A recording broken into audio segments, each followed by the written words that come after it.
All right, the sadness of being a Packers fan is over, and now talking about a playoff scenario that we're not in anymore. But regardless, we're going to be predicting the 2022 NFL playoffs here on this site. It's playoffpredictors.com. I might have used this last year, I don't know, but this is like the one I think most people use. I'll have a link in the description either way. It looks pretty nice. You can see here, and I can boop, boop, boop, boop, boop, it changes as it, and probably just broke the website, my bad. But we're going to see, if we can get this right. Obviously, we can look back on this. I actually didn't look at last year's, probably will after this, to see how wrong we were. I think I was very close, though. I had the Bengals in the Super Bowl, and I had Green Bay as their opponent, and if Green Bay didn't sell on those special teams plays and all that, maybe it could have been them. I don't know. There was a little bit of luck from the Bengals and the Rams to both get there, so who knows? But this year, who am I going to say is the best? Obviously, once upon a time, middle of the season, early in the season, it felt like the Bills were going to run away with it, and as of late, the Bills have looked a little more human. Obviously, the Damar Hamlin situation is not great for their mental, aspect of the game, but also playing for him, they seem to do all right today. They were playing tough, and it's good to hear that he's fine, or should be fine. Obviously, they're going to be playing for him, and maybe this could be their little Cinderella story, if you will. The number 2 seed, maybe not so Cinderella, if you will, as they are still projected to do well. Let's maybe start with that team, the Dolphins, a sputtering team. Tua, the concussion situation. Could they have beaten Green Bay if Tua didn't get a concussion in that game? Possibly. I mean, Tua and that offense went from looking like, one of the best offenses in the league, like we have seen all year long, to super incompetent and just couldn't score points, and a bunch of kind of bad, decisions by Tua for interceptions. They probably win that game if he doesn't get concussed, and, who knows if when he comes back. But at the same time, Buffalo, especially with that front four that is just somehow generating the most insane pressure I've ever seen, has been ridiculous. Their run game for the Buffalo has looked pretty good. Josh Allen, I will say, has looked more human lately than normal, so it could be a question mark there. It sucks that I can't put like a score in, but we are going to say that the Bills are going to win this game over Miami. I would say 30-20 for that one. Now just going from right to left, because that's how you do everything, right? Even when you read books. The Bengals versus the Ravens. The Ravens, a team that is just so well coached. It's a team that always seems to be in the conversation, no matter what happens due to injuries, no matter what happens due to roster changes, and even when they're lacking at a lot of different positions, they seem to be in the argument, in the conversation. And the problem here, though, is I think they're just outgunned. I think Cincinnati, especially with a very good defense, specifically run defense, which obviously you know what the Ravens like to do, and that offense, I think it's just going to be too much for Baltimore. But the question is Lamar going to play? I mean, like, he's been gone for so long now. I get it's the playoffs, but like, if it's been this long, do you want to just throw him out there in the fire? I don't know. I will say the Bengals, like I said, with that offense, even though the run game, Joe Mixon, and that offensive line specifically, definitely a little worrisome. We thought that La'el Collins was going to be the savior of that offensive line, and sadly he has not been. It's an offensive line that you just don't know, right? When Cincinnati gets a couple, gets some time to throw, it seems like nobody can cover them. But that's the problem. It's just so inconsistent there, because that offensive line is not the greatest. But I still say, especially with the Ravens question marks at quarterback right now, I think Ravens lose this game 27-13 to the Bengals. Now I move on to the Jaguars versus the Chargers. A very interesting matchup that you would think that is clear-cut Chargers. But man, the Chargers at times have looked strugglesome at scoring. The Jaguars themselves on offense, they've actually shown some blips, if you will. Trevor Lawrence has definitely taken a step up this year. It's like kind of a middle-of-the-pack offense, whereas the Chargers, their run game is still very woeful. Eckler's a great receiving back, but he's just not the greatest pure running back. And I just think the Chargers are going to struggle to run the ball, but will they need to if they can get off to an early lead? Once again, it comes down to the Chargers finishing. I don't know what their stats are on touchdowns, but kind of off the top of my head, it feels like they would probably be in the lower category for teams scoring touchdowns. That's just the way it feels. And I still think they're going to win, though. I think this is obviously a favorable matchup for them. And, a lot of teams here, though, that have looked really strong early on and then kind of, fallen apart a little bit. Not sure what the situation is with Joey Bosa. Did he ever have a chance to come back this season or not? I don't know. But, of course, speaking of that defense, Chargers defense, specifically in the pass game, very good. Very good defense. So, going to go with the Chargers here. I think another 27-point game where the Jaguars are going to come up closer, 27-17. Now we're going to do this thing right. We're going to go left to right. The Buccaneers versus the Cowboys. Cowboys dropping a ridiculously bad performance against the Commanders, but that front for the Commanders, it is ferocious. It is a scary one. And the Buccaneers right now really don't have that. Shaquille Barrett, out for the season. JPP didn't return to the team. I'm not actually sure how good Joe Tryon's been, but I don't feel like he's been great for them. Vita Vea's taken a step back. Devin White, you're either going to get an all-time performance or an all-time awful performance. Levante David is who he is. Cornerbacks, once again, up and down for them as well. Jamel Dean, was the guy that was probably looked at as the worst of the three corners, and now he's basically the best of the three. You just never know what you're going to get out of those guys. But the Buccaneers defense is definitely not what it was when they won the Super Bowl, obviously due to injuries, and in general, they're just not as good. And then the Buccaneers on offense, that offensive line obviously has taken some hits, and their run game is atrocious. Brady has had some, mind-numbingly bad decisions, some bad throws, but then he puts on some insane throws as well. Like that throw to Mike Evans was absolutely insane.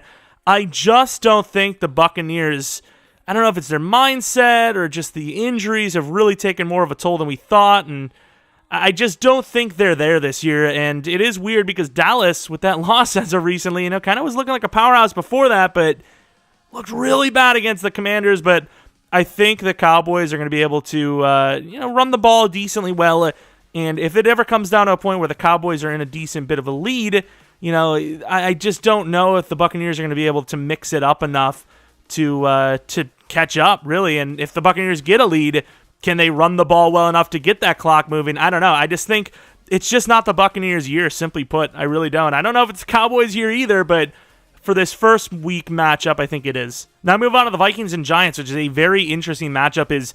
I don't think you can go one way or the other saying that this is a blowout either side, specifically the Vikings. I just think, I'm not saying that they're frauds, but I just don't feel comfortable with them. I just think, I will say in a dome, they do probably, fare a way better chance, which they obviously are playing in this case. I just don't know if Kirk is going to be Captain Kirk or, 3 or 4 p.m. Captain Kirk. If he's on, he's on. If he's not, he's not. I will say the Giants' pass defense, not really the worst, not really the best, but them on the ground hasn't been great. Dalvin Cook, it's been an up and down season for that Vikings run game. I definitely will say that. If they can run the ball well, I think Minnesota definitely wins. But at the same time, the Giants run the ball well as almost anyone. And that Vikings defense, it definitely lacks quite a bit. They also seem to be really iffy on tackling. I think Saquon himself could end up controlling this game. It's just, can I really go against the prolific looking? They never really, played like it, but they have those names, offense of the Vikings. I just don't think the Giants can keep up with them. If they can keep it close, I think the Giants can win. I just don't think they're going to be able to. I think the Vikings are going to win 30 to probably 17. Like I said, if the Vikings can run the ball well, it's going to be really tough for the Giants. So it could end up being a lower score game because of both teams trying to establish the run quite a bit. But at the same time, I just think at some point Minnesota's just going to do what they do best and throw the ball. And I don't want to get too much into this one. I just think the Niners' run game, specifically against the Seahawks' run defense, is just going to be way too much. And Brock Purdy's playing, ironically enough, year one Russell Wilson, just managing the game, doing his best, and looking pretty good while doing so. It's a lot of offensive firepower for the Niners. And once again, that defense is coached so well. The Seahawks, who already don't really run the ball too well, probably won't have much success anyways against the Niners. And unless Geno just has an all-time performance, it just seems like, even as a Packers fan, I was just thinking that, whoever was winning, that spot is really just running into a grader. I don't know. The Niners they look really good right now. But now we're out of the wild card round, the divisional round. You can start arguing that everyone deserves to be here now. Everyone else, I mean, it talks about maybe adding an 8th seed. How about we just add 16 seeds each conference? Why not? Everyone just plays the playoffs. Why not, right? Just screw it. But, of course, let's go left to right. The Bengals versus the Bills. Once again, we talked about the offensive line issues of the Bengals and the Bills being one of the most insane fronts I've ever seen. Like, the fact that they can generate so much pressure with that front four, whereas most teams wouldn't generate that much with 5 or 6, is just insane. I don't know how it's I don't know how it's done. I really don't. They have that, extra playing motivation of Damar Hamlin, which, I mean, that's obviously very powerful. Very powerful. I know a lot of teams, every team is all rooting for him and all that. So at the end of the day, it is a bigger motivator for them because it's their guy. But, it's not like, everyone hates Damar Hamlin. We got to beat them and show them Damar Hamlin. It's like everyone is kind of on board as well. But yeah, the Bengals, it's one of those situations where you just don't know. At the end of the day, football is all about, literally the game of inches. Fumble goes their way or not. I think the Bengals are definitely walking in this one as the underdogs. The Bills, like I said, Josh Allen has looked a little bit, more suspect as of lately. I could definitely see them getting picks on Josh Allen. It's tough. I really don't want to bet on the Bengals offensive line versus the Bills front. I really don't. But I think I have to. I have to bet on Bills. That defense is scary. I don't like it. I don't. I think if the Bengals are going to win, it's going to come from their defense taking the ball away from Josh Allen and company. That's the way they win. Now the Chargers versus the Chiefs. This could be a very good matchup. Obviously, a kind of matchup that we're expecting. I know you could throw, it's crazy how good the AFC has become, but you could throw all these other quarterbacks in there too, which is insane. But the matchup we were expecting long-term for the next 10, 15 years even, of Justin Herbert and Patrick Mahomes, two great quarterbacks, dueling it out. You'd probably bet on the Chargers defense quite a bit more than the Chiefs, but you also still, in a way, bet on the Chiefs offense more than the Chargers. I just think that there's a bit more talent on the Chiefs, especially when it comes to the offensive line. But that Chargers defense, dude, it really is going to come down to if one side can take the ball away from the other. It really is. Would definitely take the Chiefs to be able to mix it up a little bit better than the Chargers. But once again, we talk about the Chargers is a better defense. I think this could be an absurd game. 37-33, Chiefs, the number 1 seed, heading to the championship round against the Bills, which makes for a very interesting home field advantage situation. I can't remember what they said. Was it going to come down to a coin toss? What was it? Because I thought when it was going to be, neutral site. That's what they were going to do, right? And then the Cowboys versus the Eagles. Man, this is an interesting one because the Cowboys have all the potential in the world. That's kind of how they've been the last half decade, but they usually don't play up to it, especially in the playoffs. I think you kind of look to the recent history this season for this decision. I think the Eagles, especially against one another, have just looked better. I mean, the Cowboys almost lost to the Eagles' backup quarterback. I think Jalen Hurts provides too many problems with his running ability. Cowboys' pass defense is obviously decent, but that run defense, which is, of course, kind of what Philly wants to do, is going to be a problem. That offensive line is insane. I know the Cowboys do have, some good edge players, but I just think the Philadelphia Eagles are too much of a match for them on offense, and I just think Philadelphia is going to win. I don't even think you need to worry about Dallas' side on their offense of the ball. The Philadelphia Eagles defense is really good too, especially in the ground defense. So I just think the Eagles match up way better for the against the Cowboys than they do vice versa. And then for this matchup, once again, I think the Niners are going to steamroll the Vikings. I think it's going to be a 29-13 game. 13 because obviously the Vikings could try late, but I just think the Niners are better than them in almost every possible way. It's something. That Niners team, I honestly you kind of heard about them for a while, but early in the year I was thinking, wow, the Niners are done. I mean, look at all these injuries, and then it's just they might be the team that wins the Super Bowl. Could it be a Chiefs-Niners matchup, perhaps? I don't know. Got to look at this matchup now. Back to the AFC side, though, the Chiefs versus the Bills. I think this entire conference, there's no situation where I'd be comfortable saying one way or the other. I could obviously see it happening either way. This Niners game, sure, the Vikings could win, but if I had to bet money on it, absolutely the Niners. Same with the Eagles. Chiefs, absolutely, I would say. And then because of that front, that defense in the Bills, very confident with the divisional round picks here, but conference, it's anyone's guess. Honestly, it is. And I know it's super interesting, the 1 and 2 seed. But in fairness, kind of recently, it has kind of felt like the best seeds have done the best, right? So, I mean, that's kind of how they got there in the first place. Going back to the Bills versus the Chiefs, that Bills defense looks good. Chiefs offensive line, can they hold up? I mean, possibly. Mahomes is definitely, obviously, a very good escape artist as well. It's really going to come down to, just like their last kind of matchup, who scores last. It's going to be crazy. Could we see like an infinite overtime situation, perhaps? I think this is going to be one of those high scores, 34-30. It's tough, man. I really like the Bills, but Mahomes is so good. I'm going to go Bills, though. I think the Damar Hamlin storyline is just, it's great, and I think the Bills are going to play for him, and they're going to be so tough to beat, even in Chiefs territory, but I still think Bills are going to win that.